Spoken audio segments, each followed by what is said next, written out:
Olá, gente. Estamos aqui, eu, Cláudia Pucci Abraão, Sabine Mendes Moura, escritoras, além de mil outras coisas, mas isso é o que é mais importante.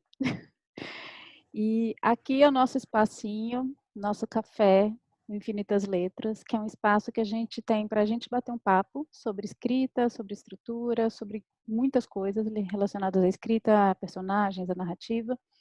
E aqui a gente resolveu convidar vocês para participar desse café, que a gente adora conversar, a gente chega a conclusões muito bacanas para vocês eu não sei se vai ser, mas para a gente é. Então, a gente resolveu compartilhar essas conversas nisso que a gente chamou de infinitas letras, tá? São infinitos cafés, vai até onde a gente não aguenta mais e vamos lá. Então, a gente resolveu fazer de forma não tão caótica, né? A gente se encontra para falar sobre qualquer coisa, não, nós somos pessoas muito organizadas. Então, a gente resolveu organizar esses encontros em portas de entrada, vamos dizer assim. Então, a primeira porta de entrada que a gente organizou são os 7 dragões. Então, não é uma porta, são 7. Haha, que piada horrível. Gente, isso também não é editado, tá? Então, quando a gente faz essas piadas horríveis, elas vão entrar também, tá? Desculpa aí, não vai ter jeito. E aí, qual a ideia dos dragões? Cada dragão, que está relacionado a 7 astros também, né? Cada dragão é um astro, fala de diferentes aspectos do ser humano, mas também das histórias, porque as histórias, afinal, são sobre o ser humano, então uma coisa está relacionada à outra, que podem ajudar ou dificultar a nossa escrita e nosso processo de escrita. Tá? Então, a ideia é essa. A gente começou com a Lua, que está relacionada também com os dias da semana, então nós começamos com a Lua, que é segunda-feira, depois Marte na terça, Mercúrio na quarta, e agora entramos na quinta, que é Júpiter. Então, se você não assistiu os outros, a gente recomenda que você vá lá e assista desde o começo. Se não dá para assistir, tudo bem, pega o bonde andando, depois se curtir, você vai lá atrás, faz o que você bem entender, tá bom? Então, hoje a gente vai começar com o dragão de Júpiter, que é o dragão da abundância e também do excesso, né? Lembrando que a dualidade não está nos planetas, nem nos dragões, está em nós. Só nós carregamos isso, então nós estamos emprestando a característica desse dragão para falar de questões que são nossas, né, ser humano. E a nossa querida contradição, que é o que rende as nossas histórias, né? Então, para falar do que pode ajudar e do que pode atrapalhar dentro desse fluxo deste dragão, certo? Então, vamos começar falando das características mais conhecidas. Lembrando também que nós não somos astrólogas, tá? Então, se a gente falar alguma bobagem aqui, vocês desculpem, se tiver algum astrólogo assistindo, eu espero que não. A gente não entra a fundo nisso. Como eu falei, é só uma porta de entrada mesmo, para a gente poder falar de dramaturgia, que é o nosso foco, né, de escrita. E aí, para começar, esse dragão, ele trabalha com a questão da abundância, né? Então, quando a gente ouve falar de Júpiter, tem a ver com... O Júpiter é o maior planeta, né? Aquele planetão cheio de lua, que tem umas coisas lindas em Júpiter. Eu descobri recentemente que no polo de Júpiter tem tipo um desenho assim, meio hexagonal, coisa mais maravilhosa do mundo. Então, ele tem muitas formas também. Tudo ligado a Júpiter é muito, né? Então, por isso ele está associado à questão de abundância, de prosperidade. Sempre quando vem, né, ano de Júpiter, é um ano de muita, né? É isso, abundância, prosperidade, muito para todo mundo. E isso é muito bom, né? É muito difícil a gente ver alguma questão ruim associada a esse planeta e também ao dragão. Então, tem a ver também com questões do coletivo, dos grandes ideais, né? Não pensar somente em mim, não pensar pequeno. Então, o que do meu está relacionado com o todo também, com as grandes causas, com o grande, tudo que é grande, né? Inclusive as grandes histórias, as grandes sagas. Então, Júpiter é tudo isso, tá? E dentro do aspecto desequilibrado que nós registramos, tem a ver com os excessos, né? Tudo que está justamente muito, mas não porque é bom, porque é abundante, é porque está muito mesmo. Um excesso. Um exemplo, assim, bem explícito, bizarro, né? São aqueles acumuladores, aquelas pessoas que, enfim, que vão metendo para dentro tudo e não conseguem soltar, né? Vai atraindo, vai atraindo, vai atraindo, e tudo é muito importante.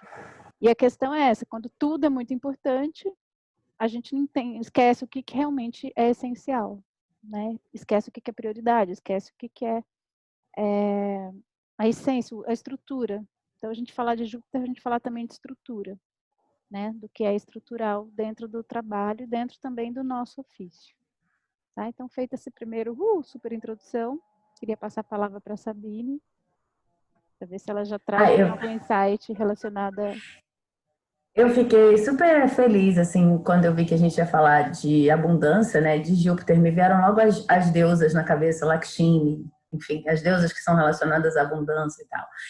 E hoje em dia a gente fala muito sobre abundância, né? Mas quando eu estava pensando sobre os aspectos em equilíbrio e os aspectos em desequilíbrio, a primeira coisa que me veio foi a questão do silêncio e a questão do silêncio criativo, do silêncio necessário para gerar uma determinada coisa que muitas vezes é atropelado com isso da abundância, né? Da abundância, perdão, do acúmulo, né? Se você está acumulando muitas ideias, isso já aconteceu comigo várias vezes, muitas ideias em relação a como um determinado trabalho tem de ser, algumas daquelas ideias podem não servir, né? Ou podem ter sido, eu vejo muito como assim um degrau de ascensão até o ponto em que você de fato vai reconhecer a estrutura de um determinado trabalho. Então, no início, a coisa para mim, quando eu estou tentando gerar uma estrutura para um trabalho, é meio caótica mesmo. Vem ideias de todos os tipos, e às vezes eu precisava de uma ideia determinada, eu precisava, por exemplo, vamos dizer, no Incompletos que eu escrevi de ficção científica, eu precisava pensar que a mutante não era X-Men, vamos dizer. Porque tinha realmente, tem uma justificativa para não ser um mutante X-Men. Mas se de repente isso que é uma ideia fundadora, que conversa comigo, porque eu conheço X-Men, né? E se isso fica muito pesado na hora da estrutura, eu esqueço que esse não é o ponto principal. Então eu começo a escrever uma série de cenas ou pensar uma série de coisas assim, olha, desde que não seja igual o X-Men, tá ótimo. E aí, de repente, já chegou num outro momento de processo em que vão ter algumas características compartilhadas com X-Men, né? Mas, tipo, não era sobre isso a história. Tá, lá no início eu pensar isso é fantástico para eu ir alinhando, né? E saber, olha, nesse campo que eu opero. Agora, isso como acúmulo, né? E eu estou falando de um detalhezinho, né? Você está escrevendo uma obra assim, tem vários detalhes. Não pode parecer de X-Men, não pode isso, não pode aquilo. Tem que ser assim, tem que ser assado. Isso como acúmulo de orientações ou acúmulo sei lá, eu vejo como um spike, assim, como um espinho na estrutura, assim, que vai te levando para 1000 lugares que não necessariamente seguram o prédio e que foram lugares úteis lá no início. Mas, de repente, você, num determinado momento, superou a necessidade daqueles lugares. Até porque, se você pensar nesse exemplo mesmo, foi super importante eu dizer, não é uma X-Men, né? Mas eu já incorporei isso na minha forma de escrever as cenas, ou de rascunhar as cenas, ou não sei o quê. Se eu ficar o tempo todo pensando que isso não pode, eu vou deixar de ver outras coisas que, de fato, teriam que entrar, né? Eu tenho que reconhecer um momento em que eu também já assumi aquilo e já não é X-Men, por mais que tenha características compartilhadas. Eu gosto de falar assim, só para dar um exemplo concreto de uma coisa que aconteceu comigo. E aí vem a coisa do silêncio, né? Tanto do silêncio quanto da colaboração, porque nesse caso específico desse exemplo, eu estou pensando como é que a minha obra se relaciona com outras obras no mundo, eu estou conversando com pessoas, eu estou vendo para que caminhos poderia ir, mas em relação ao silêncio, se eu tiver muitas coisas assim penduradas ao meu redor do que teria que ser, e eu tiver dificuldade de abrir mão das ideias que foram naturalmente no processo superadas, eu vou acabar numa situação em que eu não consigo criar o silêncio mental necessário para digerir o próprio processo, que eu acho que é uma coisa muito delicada também, né? Se eu ficar com tudo isso pendurado, para mim, assim, a solução, entre aspas, é parar, sentar numa poltrona, pegar uma xícarazinha de mate, sei lá, fazer anotações randômicas, ou ver uma coisa que não tem nada a ver e depois voltar, né? E aí eu vou vendo, tudo bem, mas isso não é mais necessário, a gente avançou daqui, agora vamos ver o que é necessário e tal. Mas criar esse momento de silêncio e de escuta interna da própria estrutura pode ser difícil se você entra numa de agarrar muito todos os detalhes que vêm sendo carregados desde o início da construção da obra. Essa semana, de forma muito sincrônica, a Sheila Manioto, que é uma autora que eu adoro, que ganhou Jabuti com Desterro, quem não leu Desterro, eu recomendo que leiam e tal, fez um post exatamente sobre isso, sobre o silêncio criativo. O silêncio necessário para a criação. E eu acho que ele se aplica em vários pontos de processo que a gente está comentando aqui, mas nessa fase em que, de repente, você começa a acumular demais e não saber o que fica, o que sai, o que já foi, um pouco o que já foi ultrapassado, mas foi necessário, e até perdoar, é uma coisa muito parecida com relações humanas, só que com ideias, né? Perdoar no sentido de, tudo bem, eu precisei daquilo, e aí agora eu percebo que não preciso, eu não perdi tempo, você entender que não perdeu tempo, entender que aquilo ali foi uma coisa necessária que agora precisa ser, né, desvestida. Cara, isso só com muito silêncio. E chegar a esse ponto de silêncio, principalmente se é a sua primeira obra, a sua primeira tentativa, pode ser extremamente difícil. Né? No meu caso, é só uma coisinha. No meu caso, as obras demoram, não estou dizendo que é regra, mas só para falar de mim, as obras demoram mais a serem gestadas quando eu não consigo, por causa do tema, ou porque eu estou com medo, é uma coisa nova para mim, etc., gerar esse espaço de silêncio para limpar a geladeira. Quando é mais fácil fazer, porque eu já tenho mais habilidade, ou sei lá, já tenho experiência com aquele gênero, a obra geralmente fica pronta mais cedo. Não sei se isso é regra, mas funciona muito para mim, né? Eu lembrei de um livro que é sobre montagem de cinema, né, sobre edição, que é do Walter Murch, Num Piscar de Olhos. Eu amo esse livro. E não sei porque a montagem tem muito a ver, porque a montagem, a edição, no caso do cinema, da linguagem audiovisual, é a escolha o tempo todo. Né? Então, a gente tem que ter critérios para ter essa escolha do que fica e do que sai. E ele fala de 2 tipos de criação. Uma ele compara com a escultura em barro, que segundo ele você vai juntando ali o barro, vai compondo, né? Então você vai colocando coisas e vai moldando aquilo, mas na ideia de colocar, né? Na edição seria você vai colocando ali os planos. E a outra ele compara com a escultura em mármore. Né? Você tem lá a pedra e você vai tirando o que não é. Né? Então, assim, acho que tanto uma coisa ou outra, ele não tem juízo de valor do que é melhor, mas tanto para uma coisa ou para outra, isso que você citou me lembra muito a escultura em barro, né? Que você vai colocando e depois você, bom, isso daqui eu coloquei, mas agora eu posso tirar, né? Porque para você fazer uma escultura em pedra, você tem que ter certeza de princípio, de saída do que você está fazendo. Porque senão você imagina, né? Você faz um passarinho, depois, não, ninguém vai esculpir um passarinho, mas enfim. É um passarinho que vira um pinguim, chega uma hora que a pedra acaba, né? Mas nem sempre a gente começa uma criação sabendo o que é. Né? Acho que primeiro, para falar um pouco desse Júpiter, entender, ou para falar do que é essencial numa história, é importante a gente perceber o processo criativo.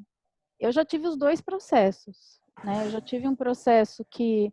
Antes eu ia muito mais na escultura em barro. Né? Eu tinha lá uma primeira intuição, aí, antes até de começar a escrever, eu ia para pesquisa. Sabe aquela história? Eu vou fazer pesquisa. Eu sou muito, né? Esse dragãozinho me adora. Assim. Então, é aquela coisa deliciosa. Você bota uma pilha de livro ali na mesa, né? Fora os sites, né? E aí começa. E aí desenha, aí não sei o quê, e vai acumulando informação, e vai acumulando referência, que pode parecer um pouco com aquele dragão lá de Mercúrio, né? Que a gente vai, que também tem a ver com essa questão das informações. A diferença é que Mercúrio você vai navegando de uma coisa para outra e se perde. Esse dragão não, você vai juntando. Né? Você não vai saindo de uma coisa para outra, você vai saindo de uma coisa para outra, mas você vai juntando tudo. Você não está voando, né? Você está quieto, parado no lugar e trazendo para você, né? Tem essa coisa de trazer para você também, de atrair. E vai atraindo toda essa referência, já que uma hora que aquela montanha, você fala assim, bom, e aí? Né? Isso quando você começa, porque tem processo que você não para a pesquisa, porque uma coisa vai chamando a outra. Não, mas tem isso aqui também que é importante. Não, mas tem isso aqui que é importante. Então, eu acho que uma primeira questão aí que esse dragão pega é ainda não estou pronto. Ainda preciso ler mais, né? Isso vale para um livro, isso vale para um estudo, isso vale para muita coisa. Então, enquanto eu não tiver, você fica naquela fila, né? Enquanto eu não tiver determinadas características ou títulos ou leituras, ou sei lá, o que a gente pode inventar, enquanto eu não acumular determinadas coisas, eu não estou pronto para isso. Né? Então, esse é um primeiro problema que vem desse adiamento do que você quer em função dos pré-requisitos. Né? Fica ali na gestação, naquela eterna gestação, e chega uma hora que não entrega. E começar é uma primeira entrega, porque começar é morrer para uma etapa e começar outra. Aí quando começa, aí vem essa questão que você falou, né? Comecei, sair de um impulso, aí também vai colocando, mas aí vai agregando, vai agregando. Eu já tive a peça que mais me deu trabalho para escrever, a peça teatral. Acho que a coisa que mais me deu trabalho para escrever foi essa peça. Não foi a maior coisa de extensão, mas foi a que mais me deu trabalho, que é a Jokebox, que é uma peça de uma mulher que entra numa jukebox. Quer dizer, ela não entra, ela acorda lá, começa a peça, ela tá lá, ela não sabe como é que ela entrou, e ela não sabe como é que ela vai sair. Então pensa, né, um negócio que pode tudo, que a gente tá no universo fantástico, vale tudo. E aí, essa peça foi escrita, por incrível que pareça, o ponto de partida dela foi a história da Pagu, né, Patrícia Galvão, porque o que mais Eu não me... sabia disso. Foi uma encomenda de uma atriz que queria cantar em cena. E o estímulo primeiro que ela me trouxe foi a Pagu e o machismo na música popular brasileira. Foi isso. Olha onde eu fui parar, dentro de uma jukebox. Mas o que mais me impressionou na Pagu foi a ideia, as cartas que ela escrevia, né? Tem um livro sobre essas cartas. E ela viveu presa há muitos anos. E quando ela estava para ser solta, ela tinha um radicalismo muito grande, ela falava um desaforo e voltava para a prisão. Né? E para mim, aquela coisa daquela mulher presa, foi me dando uma agonia, né? Porque ela tinha um filho, e tinha cartas que ela escrevia para o filho. Eu sou mãe, a menina falou, nossa, gente, como é que pode alguém... Enfim. E aí aquela coisa da mulher presa dentro de uma caixa, né? E presa numa caixa mental também. Enfim, aí eu fiquei viajando sobre essa questão, só que o ponto de partida da Jokebox era esse, mas aí veio também uma história de amor, aí veio uma outra coisa, e essa peça foi sendo escrita ao longo de anos, em conversas com a atriz, e aí eu engravidei de novo, e aí a vida ia acontecendo coisas na minha vida, e tudo ia cabendo lá dentro, porque, né, é uma pessoa dentro de uma jokebox, cabia tudo ali. Chegou uma hora que eu falava, gente, isso aqui é uma mula sem cabeça. Eu não sei mais que peça é essa, e não é porque era uma peça absurda, fantástica, é porque realmente não tinha sentido nenhum. Né? E eu não sabia o que fazer. Aí eu mostrei para uma amiga, muito querida, Luciane Guedes, que é uma super atriz, dramaturga, diretora e tudo mais. E ela falou uma fala assim, muito cirúrgica. Ela falou assim, Clau, faz uma estrutura. Antes ela falou uma coisa, eu acho que tem umas 3 peças aqui. E depois ela só falou, você consegue fazer a estrutura?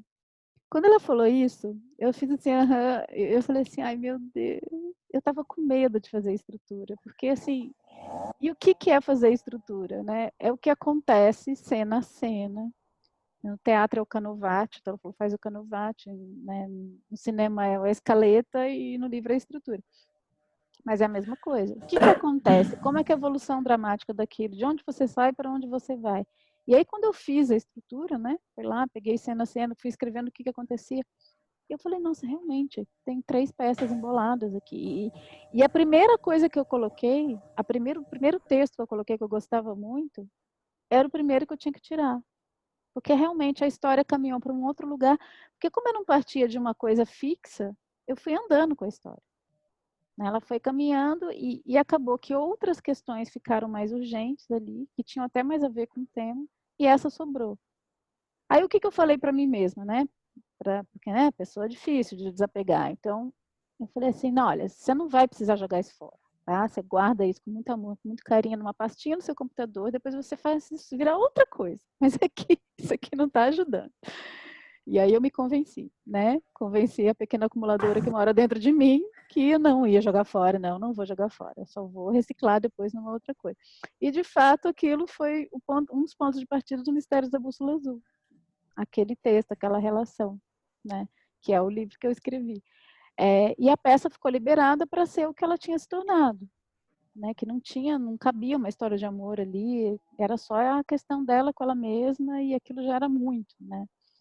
Então, e é interessante porque às vezes, quando a gente está muito perdido, Júpiter vem com tudo, né? Esse dragãozinho ele vem com tudo e ele sopra no teu ouvido assim, tá faltando coisa. A gente está com excesso de coisa, tá tudo ali bagunçado e a gente acha que ainda tem que explicar um pouco mais, porque quanto mais janela a gente vai abrindo na história, porque tem um monte de coisa acumulada, mais precisa explicar isso, explicar aquilo também, explicar aquilo ali, aquele outro, e o negócio vai virando né? Vai perdendo a forma completamente, que é diferente se eu estou realmente escrevendo uma saga, se sabe, é uma coisa grandiosa mesmo, isso é Game of Thrones, né, Senhor dos Anéis, quer dizer, um monte de povo, um monte de língua, um monte de coisa, mas aí aquilo é grande de saída, e ainda aí é uma outra história. Mas quando não é assim, vai ficando, porque eu já não sei mais do que eu estou falando ali, aí eu começo a falar de tudo mais um pouco, aí chega uma hora que você não fala assim, mas sobre o que é isso mesmo? Eu não sei. E aí, quando a gente não tem esse fio, né, o fio narrativo, claro, você não sabe mais para onde está indo. Então, você perde a atenção. Né? As coisas vão sendo contadas ali, mas você não entende muito bem e tal. E chega uma hora que aquilo fica disforme. Né? E aí, a questão é essa, vai para a estrutura. Né? Qual é o espírito dessa história? Né? Qual é a estrutura? O que realmente você quer dizer ali? E, às vezes, é muito sofrido a gente fazer isso, né? Porque quando a gente responde essa pergunta, a gente vê exatamente o que está sobrando, que precisa cortar. E nem sempre é fácil, porque às vezes a gente também não sabe. Né? Às vezes a gente já se embolou tanto que já não sabe mais sobre o que é aquilo. Então é interessante, assim, é muito mais fácil vendo do outro. Né? Quando eram da gente, eu fico desesperada.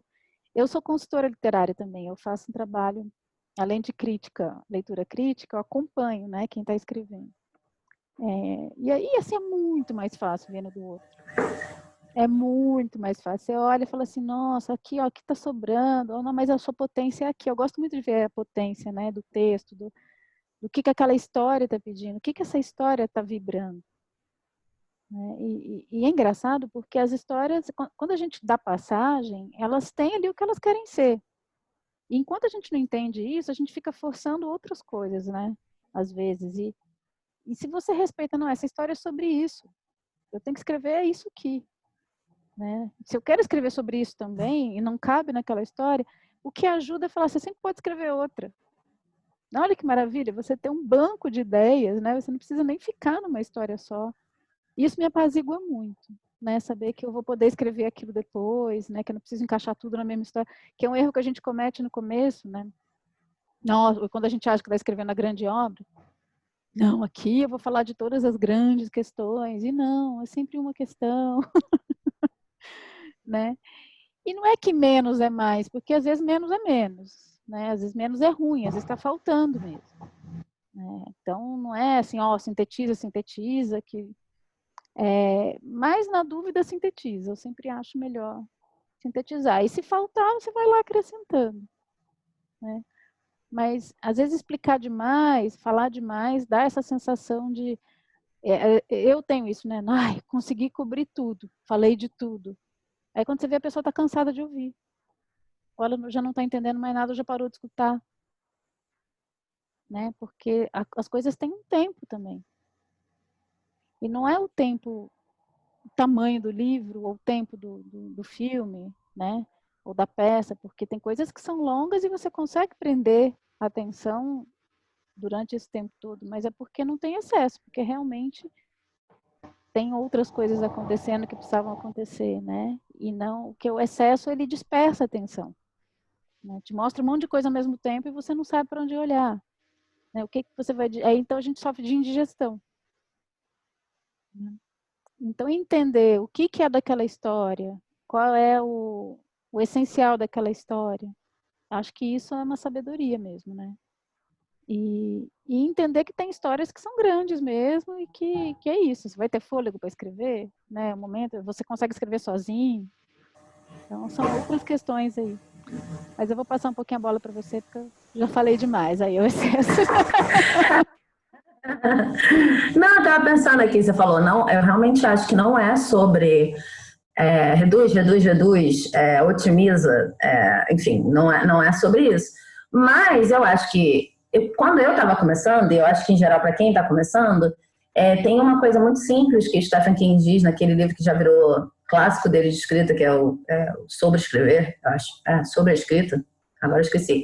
Mas ele diz que ele aprendeu isso com jornalismo, e assim, depois isso vai ficando mais sofisticado, eu acho, mas de início, se você conseguir cortar 10% do livro, do seja lá o que for, quando você achar que está pronto, já é bacana. E aí eu acho que não é para você aplicar assim, corte 10% e acabou.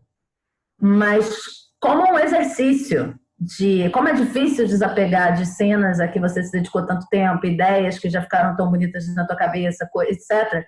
Essa lógica dos 10% foi a primeira coisa que me ajudou a ter coragem de cortar. Mesmo que no final eu chegasse à conclusão de que, no meu caso não é 10%, é 30%, no meu caso não é. Mas ter um guia, assim. E eu fazia isso muito no pé da letra, assim, porque quando você está querendo, quando eu estou querendo, né, agregar tudo e ficar com tudo que foi produzido, qualquer número ajuda para começar o processo de olhar, entende? Então ele dizia lá, 10% podia ser 30%, mas assim, eu calculava, se eu tenho 154 páginas, então 15,4 tem que sair, e eu tentava entender o que era 0,4 ali. Mas só o fato de passar o texto todo de novo, ou passar o roteiro todo de novo, sei lá o que for, e ir procurando os lugares e criando algum senso de prioridade, já me ajudava muito, mesmo que no final não chegasse a 10% ou fosse muito mais de 10%. O que eu achava difícil era, às vezes, entrar nessa questão. Assim, eu tinha muito medo de entrar nessa questão, que sai, que corta. E, por outro lado, eu acho que essa questão da colaboração, se você precisa de outras pessoas, até que ponto você precisa de outras pessoas, né? Que também fala de estrutura, porque às vezes você vai ter uma estrutura ali que vai te dizer, bom, você precisa escrever certo tipo de diálogo, eu não sei fazer isso. Seria muito bacana, eu ouço essas coisas assim, seria muito bacana se Cláudia fosse a pessoa a escrever isso aqui junto comigo, né? E aí entram várias questões, mas a Cláudia vai ter tempo, a Cláudia não vai ter tempo, a Cláudia vai achar legal, não vai achar legal, porque ao mesmo tempo que eu vou ouvindo as necessidades, pode ser necessidade de colaboração com outra pessoa, mas pode ser necessidade também de um pouco mais de pesquisa, pode ser necessidade de colaboração com outros textos, intertextualidade, mil coisas. Também tem um apego no sentido de, mas vai mexer na minha...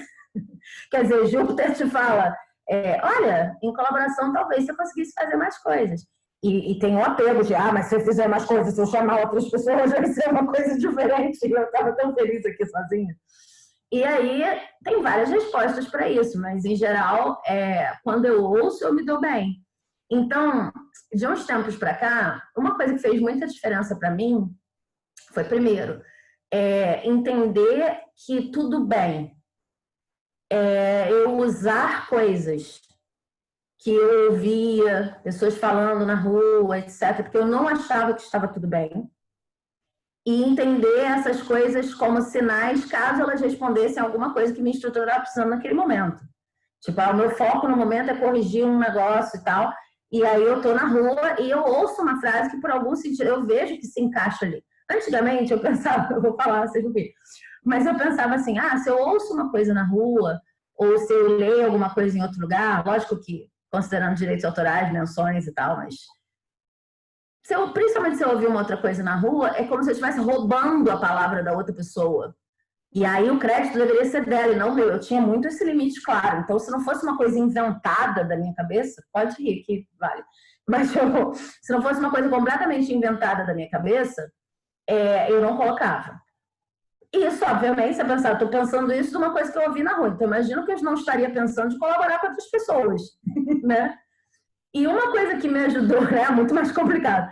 E uma coisa que me ajudou muito nesse sentido foi, eu enchi o saco, essa é uma história legal de contar, eu enchi o saco de escrever a partir de estrutura, principalmente roteiros, e aí ter que negociar, né, porque principalmente no roteiro que você tem toda uma equipe envolvida naquilo ali, e às vezes envolvida desde a concepção do roteiro, ter que negociar e ouvir tanto. Né? Não porque eu não gosto de ouvir outras pessoas, mas porque eu gosto da coisa pronta rápido, né? E aí, cada pessoa que eu colocava na minha vida já era mais 2, 3 dias de esperar a resposta e um de reunião. Então, eu ficava assim, não, eu quero que fique pronto. Mas uma coisa que me ajudou muito foi que eu cansei e eu comecei a botar como prioridade para mim construir pós-estruturas. Por exemplo, eu gravo primeiro e depois eu monto o roteiro em cima do que tem gravado, que também é uma vertente, né? Eu primeiro vejo o que tem aqui de ideia e eu faço funcionar dentro de uma estrutura que foi criada para essas ideias, né? Em vez da noção de pesquisar, eu tenho a noção de bolinho de arroz. É o que tem para hoje e isso vai funcionar dentro de uma estrutura que eu vou criar. Isso me ajudou muito, não porque eu faço assim sempre, porque já tem uns 5, 6 anos que eu comecei a brincar com pós-estrutura, mas e muito mais fazendo curtas e tal, e pensando em roteiros, mas também em livro. Mas me ajudou para entender que se eu não tivesse estrutura para começar, de qualquer forma, depois eu teria que ter uma estrutura, porque as coisas não iam simplesmente se encaixar, a primeira, né, compreensão. E segundo, que a pós-estrutura era uma forma de não colaborar. Eu comecei a ficar rançosa com isso, né? O processo nem sempre foi consciente. Então, a pós-estrutura, no meu caso, era uma forma de dizer: ah, tá bom, você só pode amanhã? Então eu vou fazer um roteiro que atenda você só poder amanhã. Ah, tá bom, você só pode não sei o quê? Ah, tá bom, então não tem essa câmera, então não sei. E aí a coisa fica muito pequenininha, o oposto da abundância. Porque você está querendo controlar. Então, esse trabalho essa coisa de trabalhar com a pós-estrutura, vamos fazer um juntadão aqui, depois a gente vê como que sai, me ajudou muito a entender que a estrutura também é uma forma de negociar com outras pessoas como é que a sua obra vai ser realizada e recebida. Porque se eu estou dentro de uma estrutura de um gênero, eu já sei que tem pessoas que entendem o gênero dessa maneira. Até para eu poder desconstruir, eu vou ter que entender quais são os ecos que tem naquele gênero. Antes eu achava, gente, para que estrutura?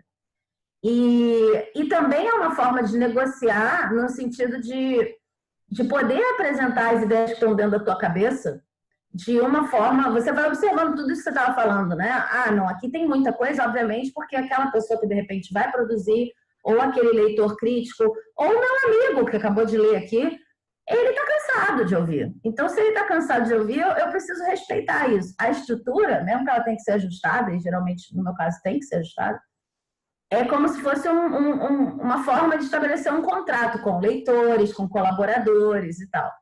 E depois que eu percebi isso, eu comecei a pensar essa história do que vai ser incluído, do que não vai ser incluído, muito criativamente. Isso eu aprendi fazendo faculdade de teatro, fazendo curso de dramaturgia na faculdade de teatro. Ouve as pessoas, inclui gravações, enfim, inclui inputs, etc. Tudo bem. Mas aí eu comecei enfim, exagerar nisso, ou ver isso. Assim, eu sempre faço essa pergunta.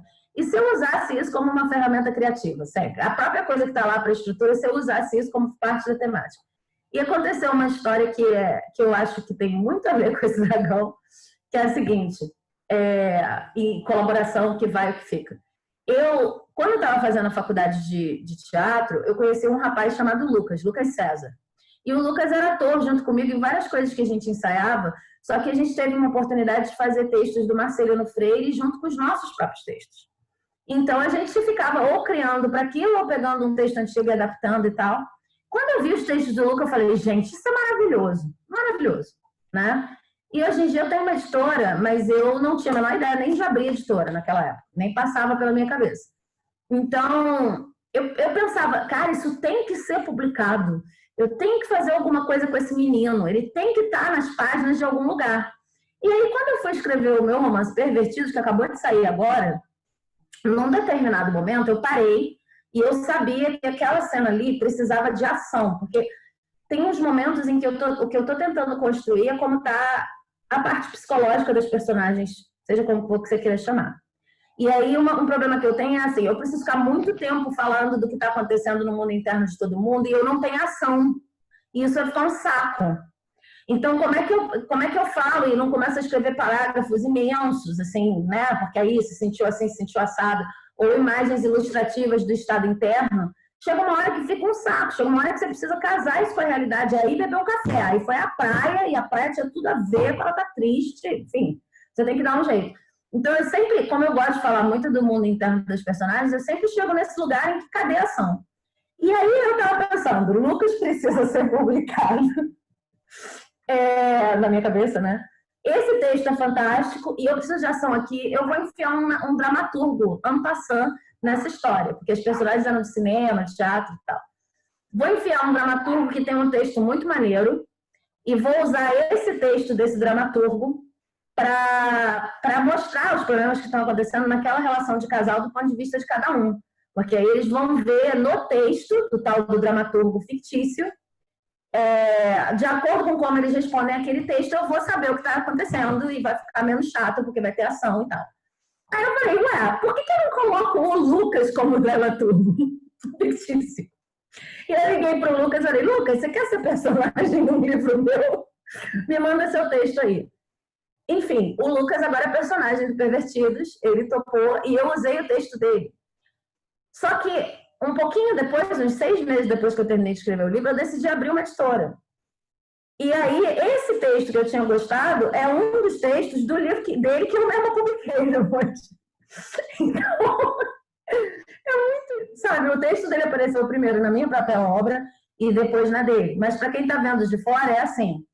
Ela publicou o livro do Lucas e o Pervertidos demorou mais tempo para sair, mas ele acabou aparecendo lá. O que eu acho legal essa história para falar de Júpiter? Primeiro porque essa coisa de ver as colaborações como ferramentas criativas que apoiam o processo num determinado momento. E aí tem também a coisa que se você tiver esse olhar e a partir de uma construção de estrutura, você acaba apoiando um monte de gente. Né? Porque é um texto que eu vi numa sala de ensaio, que vira editado e que depois é cena no meu livro e tal, e foi a primeira coisa que me fez sentir, não tem limite para isso. Não tem limite para o que você pode agregar desde que você tenha uma linha, né? Eu queria falar desses processos de teatro, até porque eu comecei escrevendo assim, né? A minha primeira casa foi o cinema, mas eu comecei escrevendo no teatro em processo colaborativo. O que eu sempre considero uma maravilha, assim, foi muito agraciada, porque é isso, escrever é dialogar, mesmo que a gente escreva sozinho, né? Então, foi um privilégio poder começar assim, assistindo mesmo. Naquela época eu podia, ficava horas em sala de ensaio, 4, 5 horas lá acompanhando, né, os atores, as atrizes, improvisando. Então, e como eu vinha do cinema, já tinha esse conceito da edição, né? Então era um trabalho de construção que era mais uma edição, na verdade, como você falou, né, de pegar alguma coisa e achar o que ali é meio escultura em mármore mesmo, né? Entender o que tinha ali, e tirando. E aí eu percebi uma coisa, que tem uma diferença muito grande de você fazer, como eu já fiz, né? Um amontoado de cenas. O pessoal até fala assim, você não quer dar uma costurada, né? E essa coisa da costura, às vezes fica bom, mas às vezes fica horrível, porque a costura é isso. Você pode fazer um patchwork que fica lindo, porque tem uma harmonia, tem um conceito ali, né? Ou aquele famoso coxa de retalho, mas que não orna, né? Não combina. E ainda tem a questão de que tem que pôr um pouco de cada um. Então, fica muito mais a política da coisa do que o que é bom para aquela obra, o que é bom para aquela história. Né? E no caso do teatro é delicado, porque você tem que contemplar a cena de todo mundo, ou não, e a pessoa vai ficar magoada mesmo, né? Mas tem a sua graça aprender a fazer isso, aprender a saber o que é prioridade. Então, chega uma hora que você sempre tem que se perguntar, mas sobre o que é isso aqui, afinal? Eu fiz um workshop com uma dramaturga escocesa, a Linda McLean, ela deu um exercício maravilhoso para a gente, que eu me lembro muito desse exercício sempre inclusive o nome do workshop era Forma que Contorna, tinha a ver com forma. E primeiro ela ficava fazendo várias perguntas para a gente entender qual é o seu pessoal, qual é o seu olhar para o mundo, o que você repara no mundo, o que te chama atenção no mundo, né? E isso está relacionado com o que você veio dizer também. Eu achei muito interessante isso, desse filtro já vir do que você filtra do mundo, né? O que te captura o olhar, o que te captura a atenção. E aí depois ela falava assim, que ela tem um método pessoal Opa, não sei se oscilou aqui, tá me ouvindo? Tudo bem aí? Achei que tinha travado. E ela tem um método pessoal. Aqui tá meio, a velocidade vai mudando, assim. Às vezes vem tudo junto, assim, rapidinho. Mas agora acho que estabilizou. E ela tem um método que eu achei bem interessante, que ela tem uma intuição do que é a peça que ela vai escrever, e ela sai procurando uma imagem. Ela não começa a escrever enquanto ela não encontra uma imagem. E quando ela encontra essa imagem, que é uma imagem síntese, aí ela começa a escrever, porque aí ela sabe o que é e o que não é. Né? Ela fica no contorno daquela imagem. E ela mostrou pra gente algumas imagens, que eu lembro de uma muito clara, assim, que era um aspirador de pó, é um aspirador que a gente não tem aqui no Brasil, mas é um aspirador que eles têm lá um modelo, que é vertical, e aí tem uma parte transparente que é onde a sujeira aparece quando ela sobe. E ela falou que aquilo era a peça, ela queria aquilo, né? E aí ela constrói a peça para chegar naquele lugar. Então, assim, é um método. E aí achar essa imagem, né, caçar essa imagem é uma parte do processo criativo dela. E ela vai muito por intuição, assim, quando ela bate o olho e fala é isso, né? Isso que eu achei interessante também, porque não é um processo só racional, né? É um processo de busca, uma sensação de encaixe mesmo, de falar assim, é isso, né? Esse conteúdo é essa forma. E aí ela constrói, né? Então é uma forma de você buscar o que para você sintetiza aquilo. E acho que a palavra síntese é uma palavra-chave para Júpiter, né? Porque tem a ver com a digestão também. Que a gente conseguir digerir um conteúdo, você falou do silêncio, a digestão é um silêncio. Né? A digestão é quando você interrompe o que está entrando para conseguir sintetizar, né? E antes de que entre mais coisa, é uma finalização de um processo. Então, enquanto a gente não consegue sintetizar tudo, ou entender qual é a síntese, que é a essência, é difícil mesmo. Né, dizer, é sobre isso, ou até escrever, porque como é que eu vou ter parâmetro do que é e do que não é? Eu posso fazer isso intuitivamente, não estou dizendo que tem que partir de uma síntese, tem que partir de uma estrutura, né, não é uma regra. Eu tinha muito preconceito com isso, eu achava que a liberdade para escrever era justamente sair do nada e sem saber para onde ir, a história vai levando. Eu gosto disso, né? Mas hoje em dia eu trabalho no meio termo, assim. Porque com o Jukebox e com o desespero que eu entrei com a Jukebox, eu percebi que isso não era uma liberdade, isso podia ser um novelo que eu ia me enrolando nele, entendeu? E uma hora eu não sabia mais onde eu estava, assim. Aliás, isso é muito comum para mim, né? Não saber onde eu tô. Eu me perco com muita facilidade, eu me enrolo com muita facilidade. Eu nasci com 2 circulares de cordão, então isso é uma coisa que eu carrego, acho que de outra vida. Então, para mim, o fio de Ariadne, né? Essa coisa de entrar num labirinto. Aliás, o labirinto foi uma das imagens que mais me aterrorizava também quando eu era criança. Então, assim, essa sensação de estar perdida me acompanha muito. E a sensação de poder puxar um fio me liberta e me alivia. E muitas vezes esse fio é justamente entender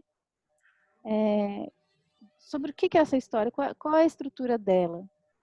E o meu desafio também é perceber que a estrutura não é a forma daquela história, mas não é a fórmula para contar todas as histórias. Né? Então, muito diferente eu achar a forma que essa história tem, né? A forma que ela pede, e essa história particular, né? Porque cada história pede uma forma. Então, qual é a forma que essa história pede, qual é a estrutura, qual é a essência, mas que a outra pode ser totalmente diferente. Né? Isso vai desde a estrutura até a linguagem, tudo. Né? Porque a linguagem não deixa de ser uma forma também. Né? Então, é interessante esse processo de escuta, e no momento em que o texto, em que a história me fala qual é a forma que ela precisa ter, isso já separa também entre o que é e o que não é. E aí eu consigo saber o que cabe e o que não cabe ali. Né? Isso trabalhando sozinha, trabalhando com outras pessoas, então nem se fala, né? Porque aí é um processo de negociação muito maior. Eu escrevo por encomenda também, né? Então eu estou falando aqui mais do meu trabalho autoral do que do meu trabalho por encomenda. O encomenda pode ser um trabalho encomenda criativa mesmo, né? Como uma escrita para o teatro, que você está o tempo todo dialogando ali com direção, com elenco. eu adoro, sim, realmente. Por que que eu gosto? Porque o que vem de mim é muito meu, óbvio. Mas o que vem de fora me traz a oportunidade de trabalhar em cima de um material que eu jamais teria nas mãos se fosse sair só de mim. Então, quando você fala assim, eu me sinto me apropriando, né? Quando eu pego uma fala, gente, eu faço isso sem problema nenhum, sob pena, às vezes, de estar plagiando alguém, né? Sem querer, assim, às vezes eu faço isso sem querer. Aliás, eu já fiz isso assim, já foi horrível. Meu primeiro curta, o primeiro curta que eu fiz na ECA, era um curtinha de 3 minutos, né? E eu escrevi um diálogo todo filosófico, tal, sobre flores e relacionamento. Aí fui lá, filmei, e eu lembrava que uma das referências importantes para mim era o Antonioni. E aí, quando eu fui assistir, eu fiquei chocada. Eu fui reassistir um filme que para mim era uma referência para esse, só que eu tenho memória curta, eu não lembrava do diálogo. E aí eu fui reassistir, eu falei assim, meu Deus, eu plagiei o Antonioni, porque tinham coisas muito parecidas, e não foi de propósito, né? Eu tinha esquecido mesmo, tinha ficado lá no baúzinho de referência. Enfim, então tem... mas eu fagocito mesmo, assim, o que me marca de que alguma pessoa me fala, e eu gosto muito, né, de ouvir diálogos na rua, de ouvir não só os diálogos, mas as contradições, personagens. Para mim, como eu já fiz muito documentário também, essa junção da vida real com a vida ficcional é maravilhosa. Mesmo quando eu vou escrever ficção, eu vou atrás de bancos de personagem, né? Museu da Pessoa, histórias de vida, histórias reais, isso me alimenta muito. Isso me ajuda muito a compor, né? E aí, nesse caso, agrega. Para mim, não tem problema com isso, não. Agora me perdi, tá vendo? Já saí navegando aqui. Perdi o fio do que eu estava falando. Não, mas acho que você estava falando da estrutura, da importância da estrutura para você, que você já teve preconceito e tal, e por isso recuperando, né? Começou lá no teatro, por isso recuperando processos que de repente são um pouco mais abertos, porque tem que incluir uma série de pessoas e tal, e como lidar com isso, né? E aí desenrolando a coisa da estrutura. No meu caso, a gente fala um pouco disso na Lua, mas assim, falando mais disso, pensando em estrutura, eu consigo ver não uma imagem, nunca é uma imagem no meu caso. Você tem a imagem, por exemplo, do Coração do Balde de Gelo, não é isso? Que deu origem a toda uma peça. Eu nunca comecei com uma imagem assim, eu geralmente começo com uma cena, e aí no que diz respeito à estrutura, a estrutura do último livro, por exemplo, ela e está lá dito, tem partes, né? Eu acabei incorporando a estrutura, a apresentação posterior do livro, né? As partes dão o nome, como eu pensei a estrutura. Então, começa como caos, se não me engano, e aí vai para ordem, e aí depois de ordem vai para... não me lembro, e aí depois vai para a saudade do caos. Mas eu tenho muitas estruturas que não são assim, a imagem do aspirador que você falou, né? Ou uma imagem específica, ou uma cena. A cena geralmente é a primeira visualização da ideia. As minhas estruturas geralmente são palavras. Então eu tenho um que está aí para um dia eu trabalhar nele, porque agora não é prioridade, que chama eficientes. E aí eu penso, tá, o que é eficiência? É um tema que é muito forte para mim. O que é eficiência? E aí eu divido em palavras. Tipo, organização, não é o caso, né? Mas organização, retorno, reconhecimento, utilidade, digamos. E aí eu fico pensando sobre qual ordem teriam essas palavras na construção da eficiência se tivesse que ter uma ordem linear. Pois é, bom, então primeiro sei lá, a organização, e depois, sabe? Porque eu quero fazer um livro sobre eficiência. Me ajuda muito saber, no caso do Pervertidos, que já está pronto, uma coisa do tipo, eu estou falando de um processo que vai do caos, que na verdade vai da ordem ao caos, foi isso que chamou minha atenção. Eu quero que as pessoas queiram sair da ordem, porque estão sentindo falta de caos, e depois elas tenham saudade, elas queiram sair da ordem, porque estão sentindo falta de caos, E aí depois elas sintam aquele push, assim, de eu preciso voltar à ordem, porque não estou aguentando tanto caos. E finalmente elas tenham saudade do caos. E elas consigam encontrar um meio termo. Então, é uma história, tem os temas todos, se você for ler a sinopse e tal, você vai ver que é uma história sobre família, que é LGBTQIA+, e não sei o que e tal, mas a estrutura, como eu vou contar essa história, é pessoas que vivem numa determinada ordem, sentem falta de caos, uma inspira a outra a criar um caos, quer dizer, a trazer caos, e aí depois tem que balançar isso com alguma ordem que também não funciona até elas terem saudade do caos de novo. Foi a forma como eu vi, e eu não pensei sobre, estou pensando aqui falando com vocês, assim, eu pensei sobre a estrutura e eu tentei fazer isso no livro, foi o que se comunicou comigo, então eu sabia, dentro da saudade do caos, o que precisaria acontecer, porque eu não quero só que as personagens demonstrem isso, mas que os leitores sintam também. Agora eles estão com saudade daquilo, aquela velha história de só sabe como era bom quando perde, né? Perdeu e agora quer de novo e tal. Para ir construindo essas sensações. Na hora do caos, a estrutura vira um caos também? Você vai trazer isso para a forma ou não? Não. A estrutura vira a temática vira caótica, na verdade, né? Assim, tipo, porque para mim a estrutura ela é mais profunda do que a narrativa. Eu não vejo muito a estrutura como ele vai fazer isso, aquela vai fazer isso, aquele. Não, eu vejo a estrutura como sensações que eu tenho que causar. Uhum. E aí, de repente, num determinado momento, eu vou ter que caotizar o que eu tinha imaginado de ação, porque no caso desse livro eu quero criar um caos. Então eu separo. Tem tipo uma estrutura profunda, e aí essa que eu fico trabalhando em cima, mas as ações podem entrar como isso, de colocar o Lucas, que é um dramaturgo, que eu estava precisando de mais ação ali naquele momento. Mas assim, eu trabalho muito com palavras, eu sou muito das palavras, então às vezes não são imagens, às vezes é essa história. E não pensei isso antes, mas isso que eu ia falar, eu vou falar aqui para vocês. Eu agora acho que foi a forma que eu encontrei de falar de família, porque para mim família é muito isso, né? Assim, você está lá numa determinada ordem, são indivíduos isolados. Quando você decide montar uma família, e é o tema do livro, você, de certa forma, vou convidar o caos para minha vida. Eu, de fato, não sei, dá medo. Eu, de fato, não sei como é que vai ser viver com essas outras pessoas, a idealização já não segura, eu tenho medo. E aí, caos.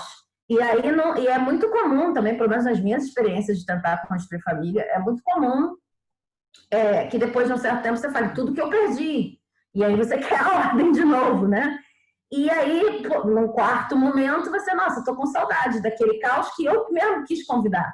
Tipo, de repente eu quis impor tantas regras que eu perdi aquilo que eu achava uma delícia na pessoa que está aqui comigo, ou no filho, seja lá, agora eu tô com saudade daquilo. Então, eu não que tenha sido consciente, mas me veio assim, olha, o tema é família, a história mais ou menos é essa, mas a estrutura que eu quero construir é uma estrutura em que essa história vai ser contada entre caos e ordem. Né? E as pessoas vão ter vontade de caos e tal. Por causa disso, eu também tinha uma noção de como eu queria que a linguagem fosse, né? É um livro que fala muito de memória. Eu não sei se você está ouvindo. Você está ouvindo? Tô ouvindo. Deu uma picotada? Não, deu só um negocinho aqui, mas tá tudo bem. Mas isso deu uma picotada, né? Tem uma coisa estranha. Ficou um pouquinho, mas vamos embora, vamos tocar. Mas só para terminar, assim, é daí que vem a linguagem do livro, né? Porque aí eu pensei, bom, se é caos e ordem, e eu quero caos, trago caos para minha vida de propósito, depois não sei o que fazer com isso, depois sinto saudade. Então, para falar de caos, a gente tem que falar muito de memória, de como as memórias podem ficar desorganizadas na cabeça da pessoa. E aí eu queria, como você às vezes não sabe, né? Para você trazer caos para sua vida depois de esquecer que foi você que trouxe, tem que entrar num lugar assim de você chega num ponto de esquecer que quis aquele caos na sua vida, né? Então eu queria apresentar as coisas como memórias do jeito que eu me sinto quando eu estou confusa, que são coisas assim, eu vi aqui esse Palo Santo no negocinho, no cinzeiro. E aí eu vi na hora que a Amanda, que é minha mulher, veio e gritou comigo uma coisa que ficou muito marcada. Mas quando eu lembro dessa experiência, eu lembro do Palo Santo. Eu lembro do detalhe do Paulo Santos, que isso grava. Então eu falei, bom, para eu reproduzir isso, eu vou ter que escrever do jeito que eu me lembro e torcer para todo mundo lembrar mais ou menos assim. Comecei a conversar com as pessoas. Então, as frases começavam. A ponta do Paulo Santos, não sei o que, não sei o que lá. E um grito, sabe? Porque eu queria botar as pessoas na confusão do caos. Então, eu entendo a estrutura muito assim, e eu já fiz isso. Esse livro foi bem complexo, mas já fiz isso de várias maneiras. Eu tenho um caminho de sensações que eu quero causar, ou de formas que eu quero contar aquela história. E aí, em Interessante, porque cima disso, eu tenho. dá a impressão que a sua estrutura, desculpa, eu te cortei. Não, já falei pra caramba.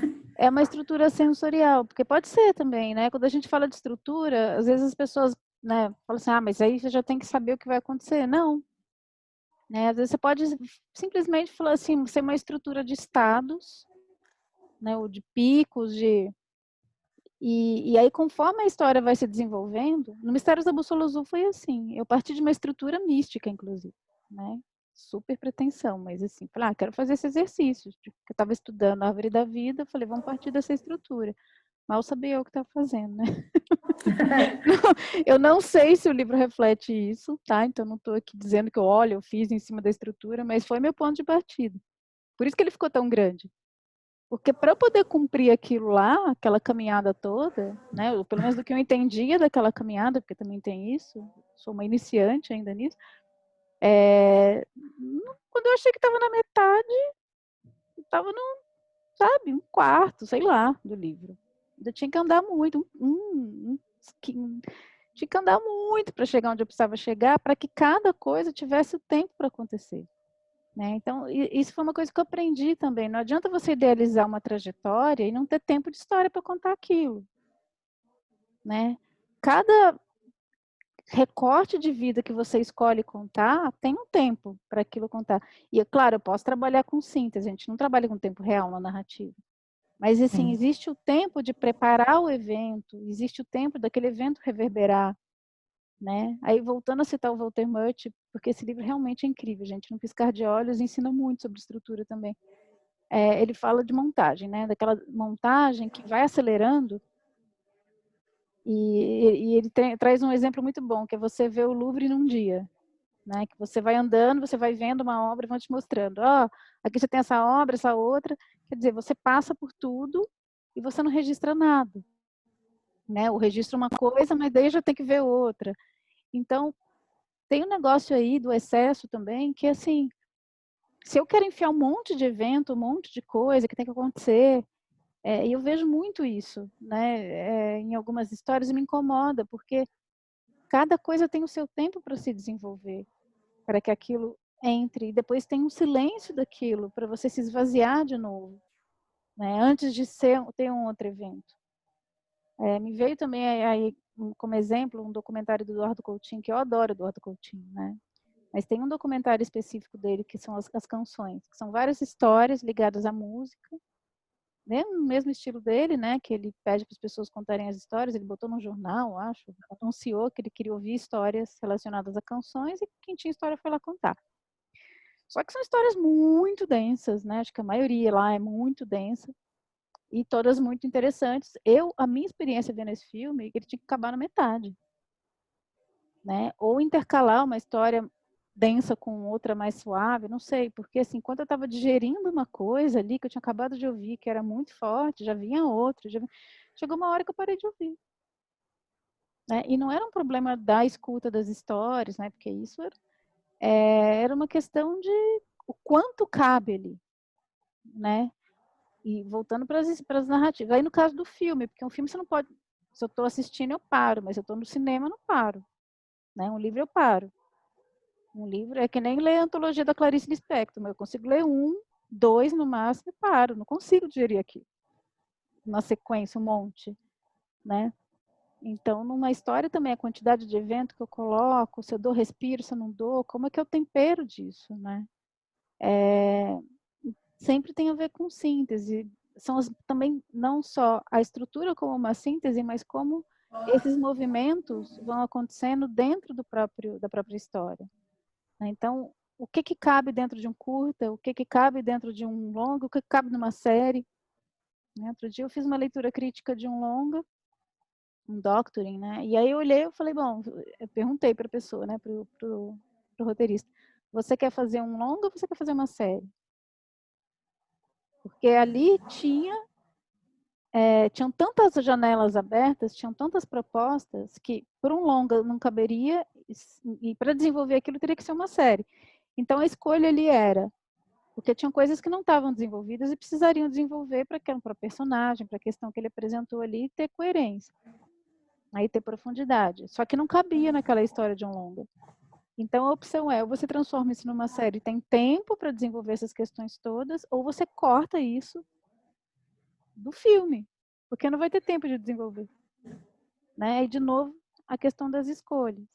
Como curta-metragem, um curta trabalha, ou um conto, né? Você trabalha com uma temática, tem uma questão ali que se desenvolve. Mais do que uma coisa, pode até ser, né? Você pode ter história multiplot num curta ou num conto, mas tem que ter uma maestria, tem que ter um tema comum, pelo menos, alguma coisa que... Por que aquelas histórias estão ali? Né? Então, a questão da estrutura ajuda. Eu sinto assim, antes eu tinha, como eu falei, muito preconceito, eu achava que a estrutura amarrava.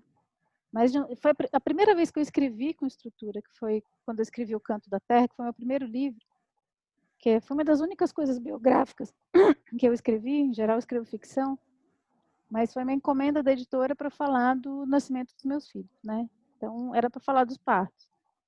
Então era muito clara a estrutura. Eu falei, bom, eu vou falar do nascimento de cada um deles. Só que aí, para falar do nascimento, eu quero falar também de como eu nasci. Então, começa com o meu nascimento e eu quero falar... Será que eu dou esse spoiler, não? De como eu quero partir, né? Brincando com essa ideia de que se eu pudesse escolher como partir. Então, eu falei, ótimo. Então, vai ser meu nascimento, né? O nascimento de cada um. No meio, eu tive um aborto espontâneo. E decidi falar sobre isso também. E aí, quando eu olhei para a estrutura do livro, eu falei, nossa, é só isso. Me deu essa sensação de só isso. Que bobo, mas tá bom, né? Vamos lá, é o que ela pediu, vamos fazer. E aí eu tive uma grata surpresa. Assim, muito grata, porque eu estava ainda trabalhando naquela peça lá na Jokebox, aquele perrengue todo, né? E eu escrevi esse livro muito mais rápido, foi a coisa mais rápida que eu acho que eu escrevi, porque eu tinha a estrutura clara. E aí eu percebi que com aquela estrutura clara, eu expandi para muitos lugares. Só que como eu sabia que eu tinha que escrever e o que eu não ia escrever, me ajudou muito a não perder tempo de escrever um monte de coisa, depois ter que cortar, mas o que essa personagem está fazendo aqui? E não é porque era uma história que eu já conhecia, que era a minha vida, porque a estrutura do que tinha que entrar e do que não podia entrar estava clara. Então, toda vez que eu começava a falar um pouco demais, eu falei, não, mas isso aqui, se eu contar isso aqui, eu vou ter que contar aquilo também, e isso não cabe no livro. Sobre o que é o livro mesmo? Ah, é isso. Né? Então, assim, nesse caso, era uma estrutura muito bem desenhada, não era de sensações, era de fatos mesmo. Vou contar isso, vou contar isso, vou contar isso. E aí eu percebi que foi muito libertador. Foi muito libertador. Né? Porque eu tenho uma tendência a me perder e ali eu tive uma segurança. Mas já no Mistérios da Bússola Azul era uma estrutura parecida com essa que você falou, né? Que era uma estrutura de sensações, de lugares por onde ela passaria, experiências que ela teria, que eu não sabia que experiências seriam essas, mas eu sabia que iam afetar determinadas questões ali na personagem, né? E ainda assim, é muito gostoso quando você se surpreende. Quando você falou de causa e ordem, eu lembrei muito disso. Né? Eu parti de uma ordem, temos um destino. Né? Tinha até bússola no título, para não me perder. Mas, no meio do caminho, vão surgindo coisas, né? Então, personagens que se apresentam na minha idealização para ser uma coisa e viram outra, né? E aí é o caos, no bom sentido, né? Porque é o caos que se você liberta aquilo, não precisa estar tão amarrado. Né? Aquelas pessoas começam a falar, não, você queria que eu fosse assim, mas eu vou ser assado. E aí novas estruturas são desenhadas para abarcar aquilo, mas sempre lembrando onde eu quero chegar, né? Sobre o que é isso aqui. Então, foi muito bom essa dança, sabe? Porque eu percebi que eu não preciso ficar 5 anos escrevendo um negócio porque eu não sei onde eu vou parar, né? Ou porque eu escrevi demais, porque eu não sabia o que era e valia tudo. Depois eu tenho que sair cortando sem saber o que cortar. Então, que foi uma experiência muito válida como aprendizado, mas que eu percebi que eu não quero de novo. Não voluntariamente. Porque é isso, a gente vai achando o processo também, né? E cada trabalho tem a sua característica, né? De partir, assim, o quão forte e definido é esse desenho, como no caso do Canto da Terra, que era bem claro que eu ia escrever, e às vezes é um desenho mais uma linha var, né? Ou às vezes até uma direção, vai para o norte, vai para o sul, e vê o que tem lá, né? Mas eu sei que eu tenho que ir para o sul, então pelo menos já elimina as outras direções. Enfim. E aí a gente vai sempre checando, né? Sobre o que é, sobre o que é, e aí não ter dó, essa que é a grande questão, né? Não ter pena e apego de cortar o que precisa cortar. Que isso para mim é um super desafio. Né? Então a gente vai criando esses truques. Os meus truques são esses. Eu vou criando pastinhas e eu vou colocando lá. E às vezes ideias que aparecem no meio, né? Que também. O Antonioni tem um livro que é O Fio Perigoso das Coisas. É um livro só de ideias que ele teve e nunca fez. Para quem tem problema de ponto de partida, eu sugiro dar uma olhada lá, que são só coisas, né, ou cenas, ou imagens. É muito legal, porque você fala, nossa, realmente, cada frase que ele põe ali abre um mundo, e aquilo pode ser um curto, um longa, né? Pode ser uma premissa para uma série. Mas para ele, o fato de anotar ali dava uma aliviada. E aí agora eu tenho um caderninho também que eu vou colocando, sabe? Quando vem uma ideia genial, né? Genial, sempre é genial as ideias que a gente tem. Você está escrevendo um negócio, vem uma ideia para fazer outra coisa, que é bem assim, vamos para lá, né? Não, peraí, deixa eu anotar aqui. Tá guardado, né? Não vou perder, é isso. É um pouco essa coisa de que nada será desperdiçado, né? Nada será perdido, que é meio que essa obsessão que o dragão traz. Então a gente tem que ter uns dribles, né? Mas por outro lado, agradecer, porque é isso, a gente vive de ideias, né? Então quando tem de novo a questão da abundância, que como a gente está falando aqui de problema, a gente fala muito do aspecto desequilibrado, né? Mas é bom pensar também que isso também é uma abundância, né? Um excesso de histórias, um excesso de ideias. Isso é ótimo, porque essa é a nossa matéria-prima, né? Você tem um banco de matéria-prima, é a melhor coisa que pode acontecer. E os excessos, eles podem ser... porque às vezes o que está acontecendo comigo é que eu tenho várias ideias e como o meu foco naquele momento é o trabalho num determinado livro, num determinado roteiro, eu acho que todas as ideias estão surgindo para aquilo. Mas além de elas poderem ser, de repente, uma obra futura, que já aconteceu comigo várias vezes, eu tenho esses caderninhos, esses arquivos, e aí hoje em dia acho que eu já consigo ver melhor. Não, isso aqui é outra coisa que está se adiantando. E aí, mas eu já tenho, assim, a experiência de ter terminado uma coisa do caderninho depois de ter terminado, entende? Eu já tenho a experiência de ter recorrido ao caderninho para fazer aquela ideia que na hora não coube, num determinado, né, romance, num determinado conto. Então eu meio que identifico, isso aqui tá vindo, porque só para não me deixar achando que as ideias vão acabar. E aí eu encaro isso como uma mudança. Tá vindo porque... Só para me lembrar que depois desse livro ainda tem outros, ou depois desse roteiro ainda tem outros. Mas tem uma questão também da gente... eu entendo como o mundo de escrever um livro, de estar ao redor de uma estrutura, afeta tudo que eu estou fazendo. Então, acontece muito, afeta a forma como eu lavo roupa, assim, isso que eu estou querendo dizer. Afeta a forma como eu, sei lá, decido relaxar, muda minhas táticas de relaxamento. Não é mais maratonar uma série, de repente aquele trabalho me pede fazer salada de fruta. Estou dando exemplos assim, mas todos já aconteceram em algum ponto com algum livro, sei lá, começa a sentir necessidade de assistir vídeos de tarô, ou, sei lá, coisas que têm a ver, ainda que indiretamente, ou que às vezes não é nem que tem a ver, às vezes me coloca no clima em que eu preciso estar para escrever determinada coisa mais fácil. E o livro não é sobre tarô, mas quando eu vejo vídeo de tarô, eu entro naquele lugar, que é o lugar daquela personagem, enfim.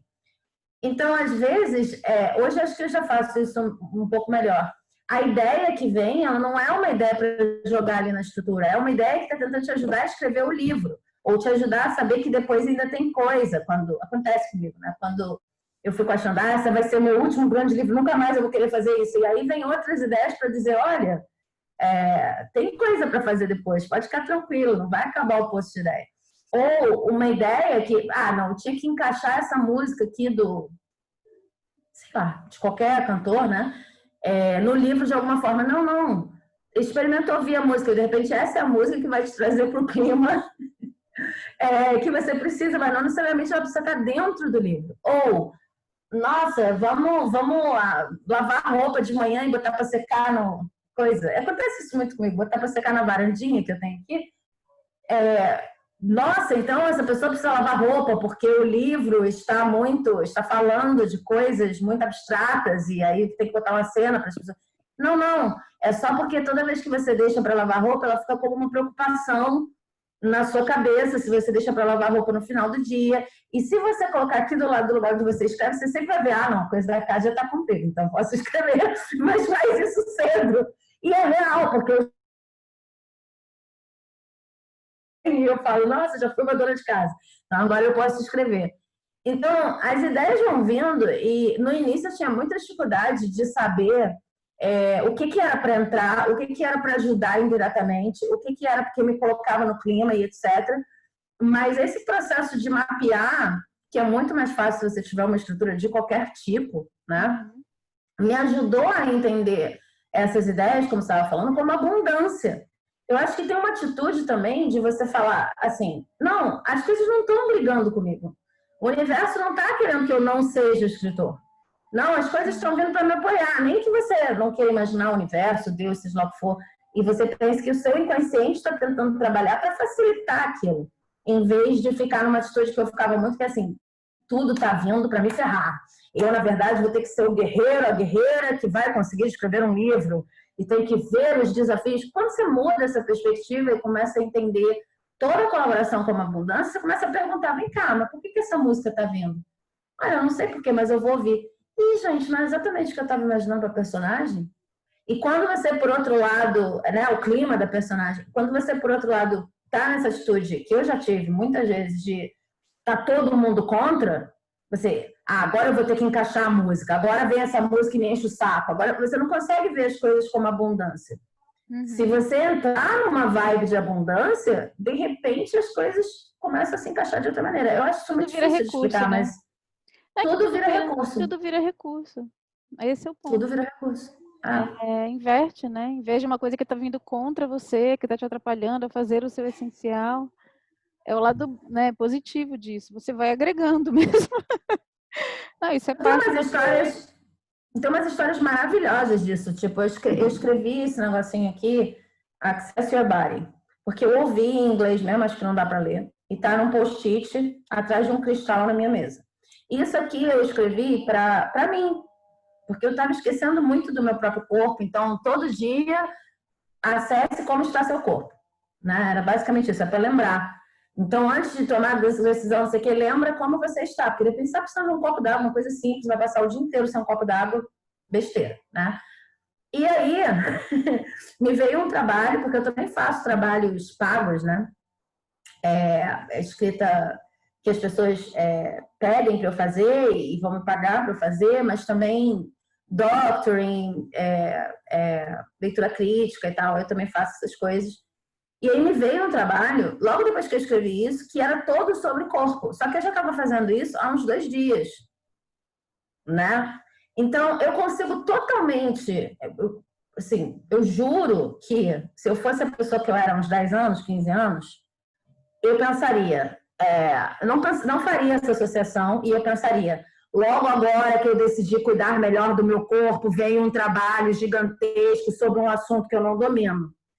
E agora que eu já estou tentando entrar mais nessa vibe da abundância, eu penso, cara, que legal que de algum lugar, que também não sei se foi tarô, foi livro, não sei o que, eu dei de escrever esse bilhete e já tinha 2 dias de treinamento, porque agora se eu acessar o meu próprio treinamento, eu tenho um ponto de partida para escrever esse trabalho. Então, é só uma questão de perspectiva. Por que as coisas estão vindo, que entra, que sai? É só uma questão de perspectiva. Eu posso ver esse trabalho de 2 dias como pesquisa por uma coisa que eu nem sabia que ainda viria, ou eu posso ver o trabalho que está aparecendo como, sabe, uma punhetação na minha vida. Que sabe. E tem uma coisa que eu quero falar também de Júpiter, que tem a ver com isso que você falou, que tem a ver com os ideais, né? Esse aspecto mais idealista e essa questão do que eu dou de mim para o mundo, né? Do servir. Essa palavra do servir, ela está muito associada à humilhação, né? À servidão. E, na verdade, servir é o vir a ser, né? O que você veio ser, o que você tem para dar. Então,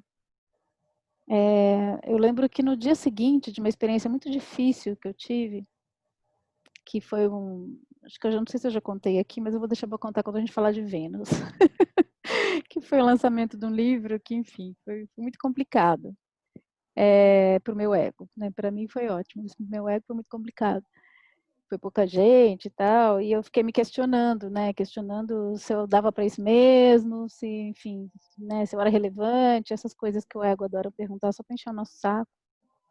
E aí eu estava numa puta crise mesmo, andando, e aí passando por uma praça que tem aqui perto de casa, de repente eu dei com uma árvore carregada de flor, assim, muita flor. E era primavera, né? No começo da primavera, então aquele esplendor, assim. E eu pensei, falei assim, será que ela não tá nem aí, entendeu? Para quem tá olhando isso, se tem alguém admirando. Eu sei que é até um clichê falar isso, né? Que a gente fala, o pôr do sol e o nascer do sol é um espetáculo, né?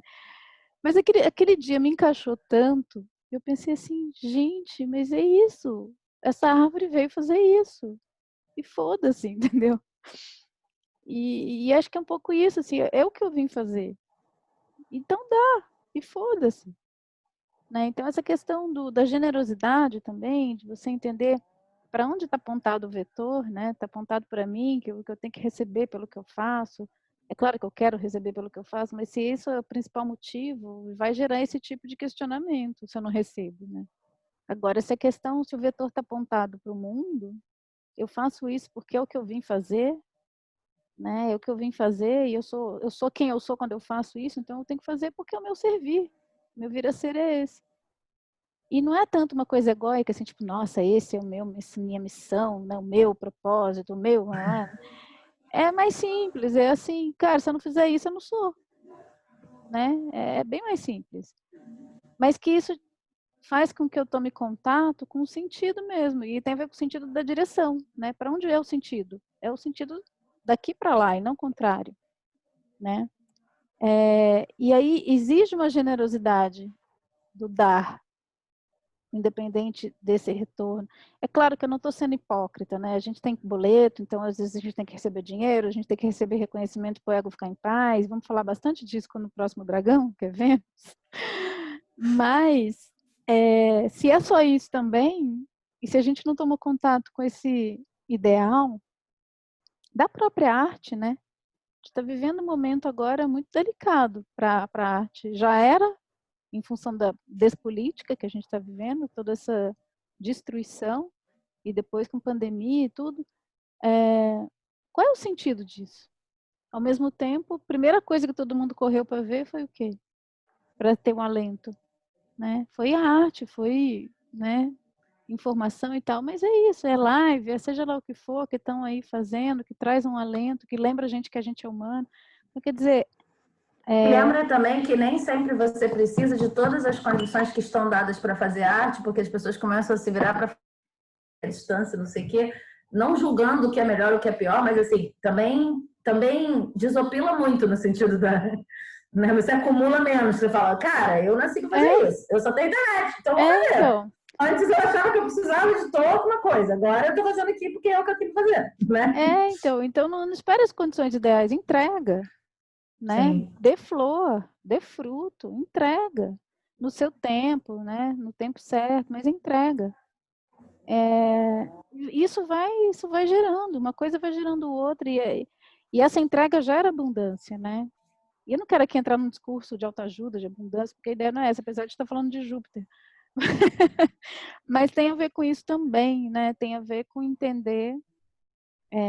Eu sou assim, quanto mais eu escrevo, mais eu escrevo. Né? Quanto mais eu crio, mais ideia vem, quanto mais eu colaboro, mais vontade eu tenho. E também entender essa questão dos ritmos, né? Tem hora que é a síntese, e a síntese exige silêncio. Então tem a ver com entender esse ritmo também da digestão, não ficar só, né, e faz. Então, enfim, que aí é esse exercício de saber a hora de esvaziar, né, e também respeitar isso. Mas esse pensar grande que Júpiter convida, que esse dragão convida, de você olhar além do pequenininho. Eu não sou assim, se eu não tomo contato com o meu ideal maior, mas que ele não se realize, se eu não me conecto com as grandes questões, né, as minhas grandes referências artísticas, parece que eu estou sempre na mediocridade, né? Então a gente confunde muito, às vezes, a modéstia com a mediocridade, né? Você fala assim, quem sou eu na fila do pão, né? E você ficar esperando seu lugar na fila do pão e achar que ainda falta muita coisa, né? Entrar na fila dos gênios, né? Ficar esperando, não, ainda não tenho tal curso, ainda não tenho tal prêmio, ainda não tenho esse reconhecimento, eu ainda não, 3 pontinhos, e aí eu não faço a minha entrega. E isso não é modéstia, isso é o contrário, mesquinharia. Você não está dando o que você veio dar. E quando eu me liguei disso, eu falava, nossa, eu estou sendo avarenta, não estou sendo modesta. Né? Eu estou aqui esperando o grande momento e a vida está passando. E é engraçado porque não foi nem escrevendo um livro que eu percebi isso, foi quando eu fiz uma pós em direção teatral. E a gente tinha que fazer uma monografia. E eu sempre fui louca por Shakespeare, eu queria estudar Shakespeare. E aí me veio, a primeira coisa que veio assim, estuda Shakespeare, lógico, faz um trabalho sobre Shakespeare. Aí veio aquela coisa, né? Quem é você, ó mortal, para estudar grande mestre? Aí eu pensei, né? Não, que é isso, né? Deixa eu pegar um menorzinho, que aí eu vou treinando, né? Adiamento, ainda não estou pronta, eu vou adiar. Aí eu fiquei triste. Eu cheguei a me convencer de que eu não podia ainda estudar Shakespeare, eu fiquei triste. Aí eu falei assim, não, tudo bem, vai, quem sou eu, é verdade. Então, não, eu sou uma pessoa humilde. Mas eu tô tão triste porque eu queria. Eu falei, quer saber? Eu vou arriscar. Se ficar ruim, tudo bem, né? Gente, é ridículo, mas foi assim. E aí, na época, eu escrevia muito num blog, né? E ainda escrevo, mas na época dos blogs, aí eu botei lá uma categoria bem tímida, chá com Shakespeare. Eu falei assim, eu vou bater um papinho aqui com você, tá? Porque eu quero muito estudar, mas aí, posso? Tudo bem, vamos lá. Aí ele falou assim, pode, mas em vez de você pegar, eu queria comparar Hamlet com Romeu e Julieta, não sei porquê, porque não tem nada a ver uma coisa com a outra, mas eu queria estudar a questão de texto. Aí ele falou assim, tá bom, mas pega só Romeu e Julieta, porque só isso daí já é bastante coisa, né? Aí já veio aí uma adequação, tira o excesso, fica só com Romeu e Julieta.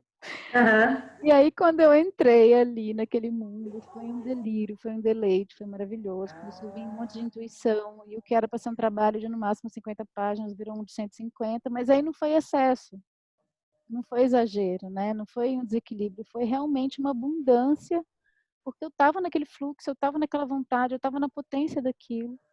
Eu que, sim, falo inglês muito malzinho, eu começava a ler um monte de livro em inglês, eu lia de uma fluência que às vezes eu esquecia que eu estava lendo em inglês. Era muito louca a sensação. Aquilo me trazia energia, o próprio estudo me trazia energia, então quer dizer, era o que eu tinha que dar para o mundo mesmo naquele momento. Imagina se eu tivesse acreditado nessa voz nefasta que falou, não, você não está pronta, você tem que, né? Fiquei pronta porque eu comecei a fazer. Né? E isso vale também para um monte de livro, um monte de coisa que eu fiz, um monte de coisa que eu escrevi. Que assim, a gente fica pronto quando a gente vai. Não existe estar pronto, né? É claro, você tem que ter uma mochilinha com uma maçã, uma pinha, né? Mas não adianta achar que a caminhada vai te trazer as questões e a questão E eu da já, vontade de fazer, já né? falei isso num determinado momento, assim, eu pelo menos acho um saco. Se eu souber, se eu me sentir totalmente pronta, eu não tenho nem vontade de fazer. Tem que ser uma coisa que permaneça divertida, interessante, nova para mim até o final. E as estruturas, elas são, assim, realmente não tem saco, gente. Eu acho até, às vezes eu acho, poxa, que egoísta, sei lá, de repente a obra precisa de mim, mas eu há muito tempo eu já abandonei esse negócio de a obra precisa de mim e por isso eu não vou me divertir no processo, ou tipo, tá atrelado, assim, essa coisa do artista, que eu saí dessa história. Porque se você for pensar assim, abundância, né? Então as coisas não estão contra mim, as coisas estão a meu favor. E aí eu vou ressignificando um monte de coisa. Então não tem motivo para também eu ter que estar completamente longe da minha, sei lá, do meu estado criativo, e alegre, tranquilo, e achando que isso ali tá um barato. E toda vez que eu não estiver nesse estado é porque tem alguma coisa da bússola aí que está me dizendo, olha, não tá legal. Porque a sensação de acúmulo é muito diferente da sensação de abundância. Por isso que eu gosto de estrutura de sensação. A sensação de acúmulo é uma sensação sufocada, né? A sensação dos acumuladores e tal. A sensação de abundância é completamente diferente. É tipo, gente, olha onde isso foi dar e ainda tem mais coisa para olhar e tal. Então, eu não tenho muito essa ideia. E também fico lembrando com essa coisa do ideal, né, que Júpiter também traz, né, quais são os ideais, as ideias e tal, que toda a estrutura é ideológica, enfim, porque tudo é ideológico. Então, às vezes a gente faz uma separação, eu fazia muito assim, né, esse tipo de estrutura, o que eu vou incluir, deixar de incluir como carne na estrutura, é o correto, é o bem escrito, é o que é um romance, é o que é uma narrativa de ficção científica, é o que fica bom. E sei lá, e se eu fizer de uma forma um pouquinho diferente, sei lá, mexendo com atos, no caso de uma peça, ou fazendo uma estrutura em um ato único, ou não sei, deixando assim uma barriga de propósito, porque eu quero causar aquele incômodo naquele momento que vai ser fundamental para um outro momento. Enfim, se eu criar em cima da estrutura de qualquer maneira, se eu criava, às vezes ficava parecendo que eu simplesmente não sabia escrever. Mas acho que tem uma diferença entre você conhecer tão bem os seus valores, os seus princípios, o que você quer fazer e o que precisa fazer para cada obra. Que você faz uma estrutura que funcione para a obra e desconstrói o que tiver que desconstruir, né? E você simplesmente está desestruturado.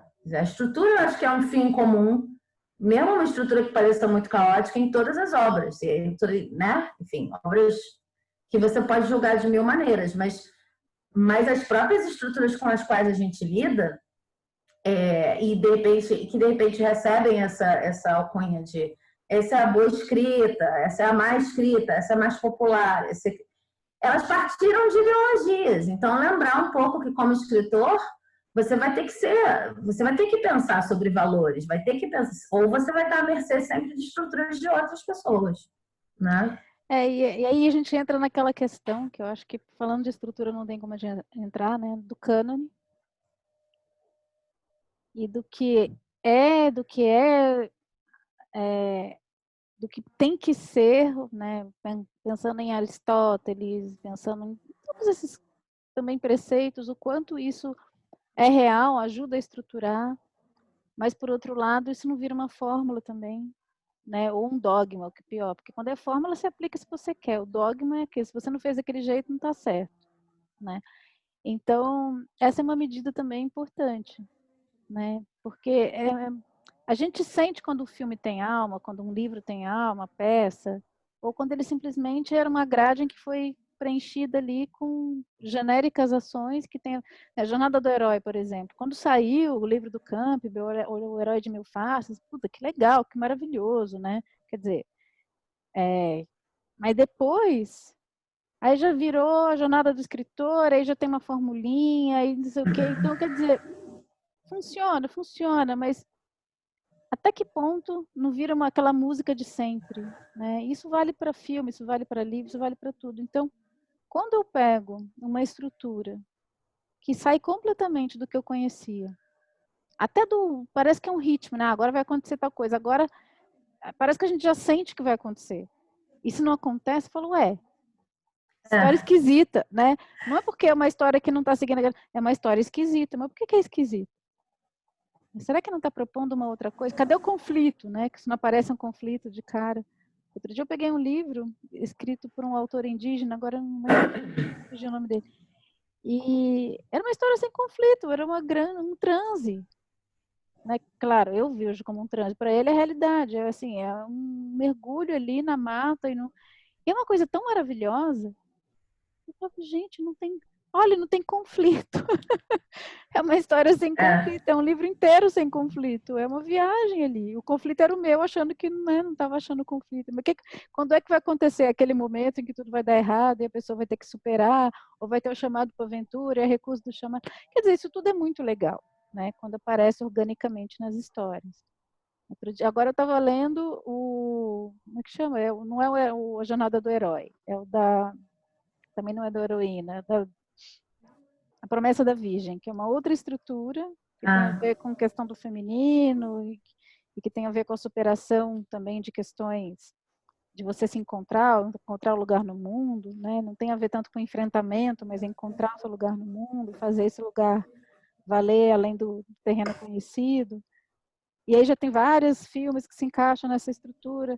É muito legal, mas, puxa, vira aí uma fórmula e começa todo mundo a escrever em cima dessa estrutura. Então, a reflexão, será que só existe isso? Ou será que cada história não tem a sua própria? Né? E que é difícil, assim, às vezes a gente tem que escrever rápido, tem que produzir, aí você fala, não, me empresta isso aqui para... Eu gosto muito também de pegar estruturas até mágicas, né? Mistérios da Bússola Azul segue a roda das direções, a roda norte, sul, leste, oeste, centro em cima e embaixo, são 7 direções, e eu me propus esse desafio, o que vem em cada direção? Mas aí é um desafio, né? Será que se eu pegar essa estrutura, vira uma história? Mas não estou amarrada naquilo. Sim. Né? Alguns meios dão mais liberdade do que outros. O cinema, porque é mais industrial, ele fica mais amarradinho, né? Dependendo de para onde você escreve, fica mais amarrado nisso. Até porque tem questões de produção, do tempo. Mas acho que, assim, na medida do possível, dá para ter alguma liberdade se a sua história está viva. Eu acredito muito nisso. Se você dá espaço para esse caos, né, para esse mundo interno aparecer, e não está querendo controlar tudo ali, amarrar os personagens naquela estrutura e pegar uma história que já funciona, que aí você não tem esses problemas todos que a gente estava falando aqui, né, do processo criativo, de se perder no meio da criação, não saber para onde vai dar, né? Mas, assim, também fica muito cerebral às vezes, né? E eu que Eu não gosto, tenho... eu gosto de pensar assim, se você vai pegar uma estrutura dessas, né, ou a jornada do escritor, a jornada do herói, qualquer uma dessas, questiona. Porque a minha história tem que ter conflito, a minha história tem que ter... Mas aí é que tá o truque, para não ficar sem estrutura. Questiona e resolve. Entendeu? Assim, tipo, a minha história não tem que ter conflito. Por que não tem que ter conflito? Por causa disso, por que? Tá, mas aí como é que faz isso? Ah, pronto, ó, você achou a sua estrutura. É uma forma. Mas sempre questionar, não achar que as estruturas. Achar que nada vem pronto, né? Em relação a obra nenhuma. É um negócio que tem referências, mas é você que está construindo aquela estrutura em conjunto com o que você quiser achar que for a ideia, inspirações, música, sei lá. Né? Mas, para mim, o truque é esse. Assim, se for questionar, bota alguma coisa no lugar. Nem que tem que trocar depois. Sabe por que a minha história tem que ter conflito? Ah, não sei, realmente acho que não tem. Tá, então como é que eu vou fazer isso? E aí você... Porque aí já é uma estrutura. É uma estrutura de uma história sem conflito. Né?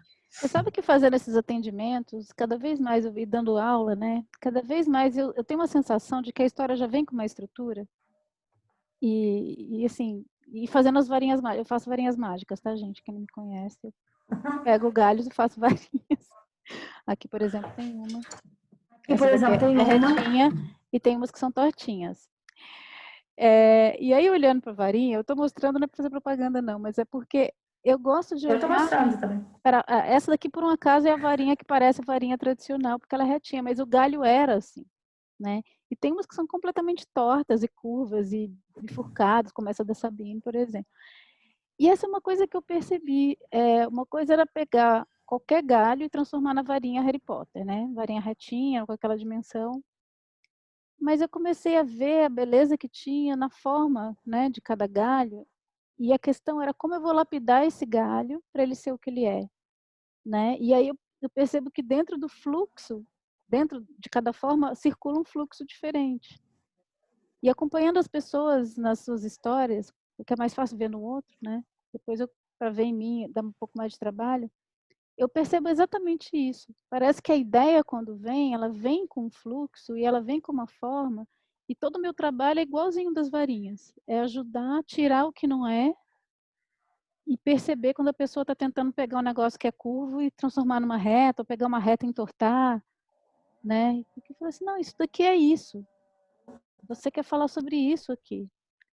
Né? E aí a gente vai, e quando não é porque eu falei, a pessoa faz, tem concomitâncias físicas, né? De um alívio, assim, de, meu, achei, é isso. Então, essa questão da busca da estrutura é um processo que é um pouco mais selvagem, né? Requer aí uma exploração do que você pegar uma estrutura pronta e encaixar as coisas. Não é? Mas garante que aquele conteúdo, ele tem a forma dele mesmo, né? E acho que a questão da originalidade é essa. Eu acredito em estruturas coletivas, tanto que os mitos são isso, né? E escrever a partir de mitos é muito legal. Então, não é que eu estou me contradizendo aqui. São dois pontos de partida diferentes, mas igualmente interessantes. Você pegar uma coisa rígida, ou, desculpa, não rígida, pegar uma coisa estruturada, escrever a partir de uma estrutura é um super exercício para você entender aquilo, e também partir de uma coisa caótica, entender qual é a coluna vertebral, né? Qual é a estrutura que tem ali, qual é o coração daquela história. O que pulsa, né? Então, é uma outra forma de ver também. Às vezes a gente fala estrutura, parece que é só o esqueleto. Mas às vezes as pessoas falam qual é o coração. E essa questão de qual é o coração é uma outra forma de ver também, que é o que está pulsando ali, né? O que está dando força para aquela história? O que está bombando energia para aquela história? O que eu não posso deixar de falar, né? Sobre o que é afinal isso aqui? E às vezes é difícil, porque às vezes o que está pulsando nem a gente quer aquilo. Né? A gente não tem medo daquilo, e aí disfarça. E aí quando a gente olha, nossa, é sobre isso mesmo o negócio, né? Então, vamos ter que falar disso aqui, vamos ter que aprofundar nessa experiência. E é essencial isso. Eu acho que a pergunta sempre que eu faço para tudo que eu escrevo, e eu aprendi isso com o Luiz Alberto de Abreu, qual a experiência humana que tem aqui? Né? Sobre o que é? Qual a experiência humana que a gente atravessa aqui nessa história? Essa pergunta me ajuda muito. Outro dia eu estava orientando uma escritora que está começando, ela é professora de física. E ela trouxe toda a questão dela, ela é pesquisadora de física, e ela estava trazendo isso para o campo da narrativa. Então, era uma viagem muito louca, que eu não sabia nem onde começar a falar, porque tinha uma imagem maravilhosa, assim, de um céu de estrelas e uma canoa com furos, e as furos poderiam ser as estrelas. Era um negócio tão simbólico. E aí eram símbolos em cima de símbolos, eu falava, meu Deus, por onde eu começo? Porque eu não queria matar uma forma que podia ser tão original que eu não estava entendendo. Né? Não podia falar, faz assim, ó, você organiza assim, assim, assim, pega a história, qual é o conflito. Eu falei, não posso fazer isso. Mas eu não sabia nem por onde começar. A dar alguma... Já tinha essa forma, né? Mas era só uma imagem. Sim. E o que ajudou, a gente foi fazendo... Eu gosto muito de trabalhar com perguntas. E a gente vai fazendo perguntas e conforme vai respondendo, tem resposta que encaixa, que não encaixa. Então, essa estrutura ela vai se desenhando pelas perguntas. A gente vai dando volta, né? Vai chegando nessa definição, rodeando, assim. E aí, quando eu fiz essa pergunta sobre qual é a experiência humana, e quando ela respondeu, aí a gente chegou. Aí era engraçado que parecia uma coisa tão mais simples, tão menos glamurosa do que toda aquela coisa da teoria quântica e física e observador e não sei o quê, mas ao mesmo tempo organizou tudo aquilo, né? Então, acho que essas coisas podem jogar, assim, e é difícil quando alguém fala assim, sobre o que é, né? Não é reduzir, é sintetizar. E a síntese, ela é o espírito da coisa, ela não é um resumo. A síntese é quando eu consigo olhar e falar, nossa, é sobre isso. E isso não ser pouco, né? Porque quando é síntese mesmo, é um continente para o universo. Não é uma redução.